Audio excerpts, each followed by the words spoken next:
And good evening, everyone. We're beginning tonight with late news from Los Angeles. The LA Times is reporting that pop star Michael Jackson has died. Paramedics had been called to his home today. They found him in cardiac arrest, not breathing, and rushed him to the hospital. Bill Whitaker is in Los Angeles with the very latest. Bill, what can you tell us? Katie, startling news here this evening. As you were saying, the LA paramedics got a 911 call at about 12:21 this afternoon from Michael Jackson's posh house in Bel Air. They rushed to the house and found him in cardiac arrest, not breathing. They took him by ambulance to the nearby UCLA Medical Center, where shortly after his arrival, it was announced that he was in a coma. His family members rushed to be by his side. But just a short while ago, at 3:15 Pacific time, Michael Jackson, the king of pop, was pronounced dead. Katie? Bill Whitaker in Los Angeles. Bill, thank you very much. Michael Jackson had an extraordinary career and a troubled life marked by incredible highs and terrible lows. Once again, here's Bill Whitaker. Michael Jackson always said he identified most with Peter Pan, the boy who never grew up. Jackson was the boy who burst onto the music scene with his brothers in the 1960s. The Jackson 5 quickly went from their hometown of Gary, Indiana, to the top of the charts.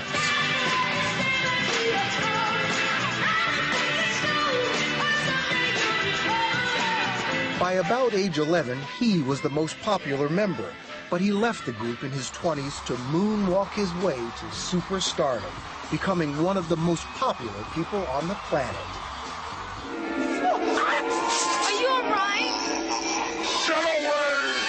Jackson's 1982 album, Thriller, still is the top-selling album of all time worldwide. And Michael Jackson was the top performer in the world through much of the 1980s. But somewhere along the way, Jackson went from the king of pop to Wacko Jacko.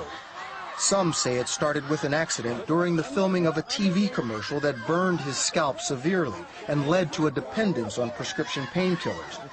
He became an increasingly reclusive and odd figure, married briefly to Elvis Presley's daughter, then to his skin doctor's assistant.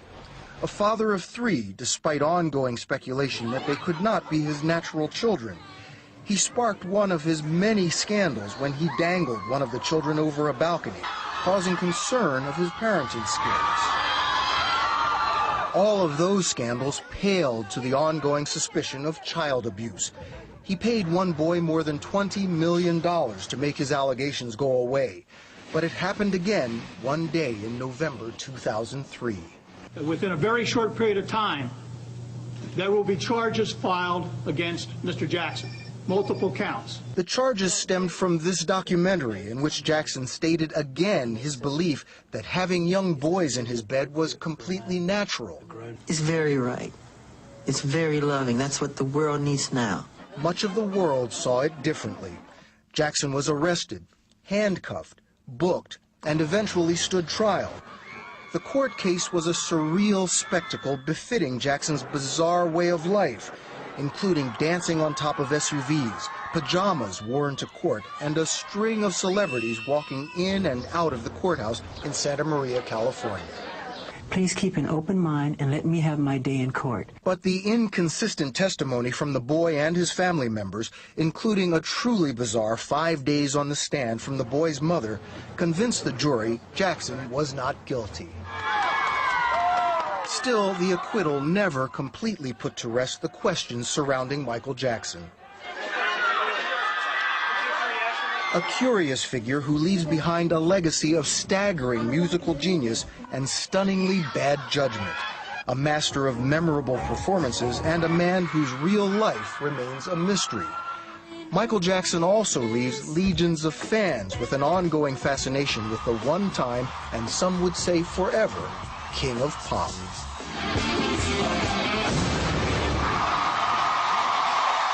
Bill Whitaker, CBS News, Los Angeles.